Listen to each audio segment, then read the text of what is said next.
Dave Chappelle, Doja Cat, and the Kardashians. What do all these people have in common? They've all been canceled at some point or another.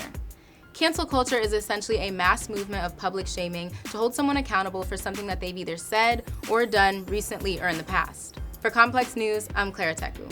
While the phrase cancel culture is a relatively new concept that's been discussed by people like former President Barack Obama, Kevin Hart, and Chrissy Teigen, it technically started as a joke on Black Twitter in 2014. What was initially rooted in sarcasm can now cost everyday people, public figures, and brands their money, future opportunities, and reputation in the long term when put on blast. Bill Cosby and R. Kelly are two people who were canceled AF and incarcerated for inappropriate behavior towards women, underage girls, and men. Cosby's conviction was overturned, but he still seems to be 100% canceled at the moment. Kevin Spacey was canceled after facing multiple accusations of sexual assault and hasn't had an acting role since 2017, and now just posts weird videos on the internet.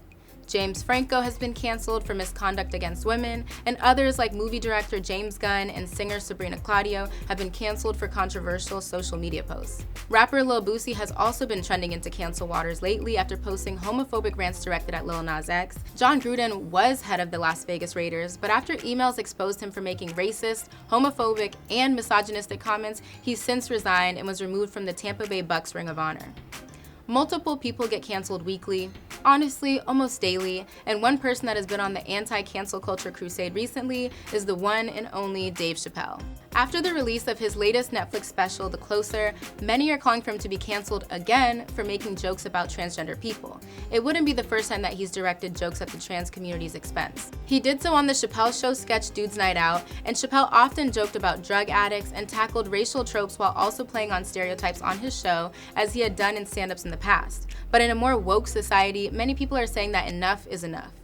Netflix has sided with Dave, saying that they won't be removing the special from their platform, and at the end of the show, Dave said that this would be the last time that he comments on the LGBTQ community until everyone can agree on what to laugh about together. Alternatively, social media and the internet creates a way for anyone to find out about someone's past offenses with a simple Google search and some easy digging.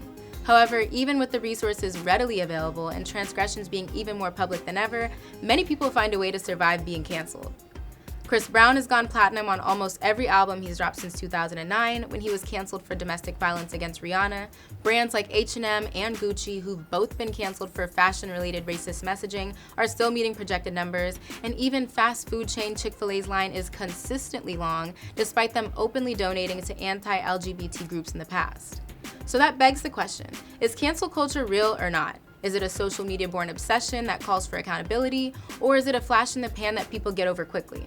We decided to check in with the streets of New York City and ask the people, can you make a comeback from being canceled? Here's what they had to say. Do you guys agree or disagree with cancel culture? I kind of disagree with cancel culture to an extent. I think people should be able to make up for their mistakes. I think people should have the opportunity to absorb new information and realize, okay, let me take into account that information and change my opinion or change my behavior. What are the thoughts on kind of the conversation around canceling Dave Chappelle? Dave Chappelle's been in this business for many years.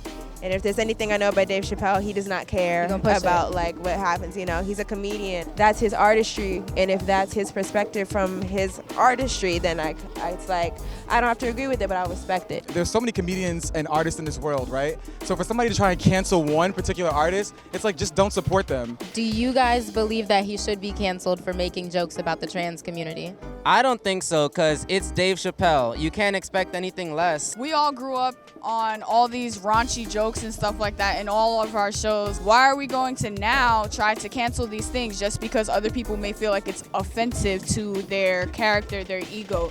No, I don't think that's fair. We're going to do a quick lightning round. Okay. You're going to say canceled or not canceled. Sounds good? Okay, sounds good. Okay, so Dave Chappelle. Oh, shit. Okay, Dave Chappelle, not canceled. Not cancel. Not canceled. If you don't like what someone is saying or how they joke, just don't watch them. I think the way we can cancel anything in our culture is through our spending, and our dollars are our most powerful tool. Chick-fil-A.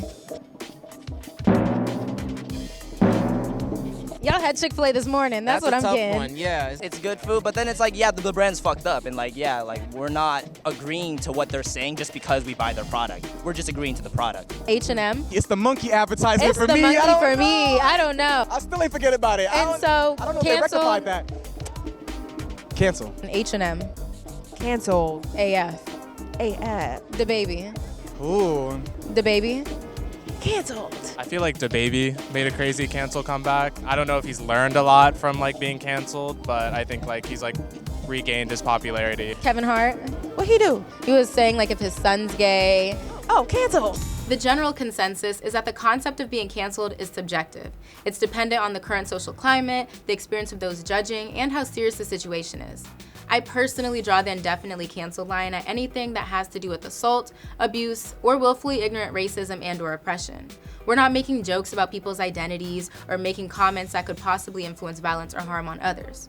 Listen, I love Dave. I grew up watching The Chappelle Show, but in my opinion, his comments about the LGBTQ community are stale at this point, and they invalidate the time and work that trans people have spent trying to prove their identities.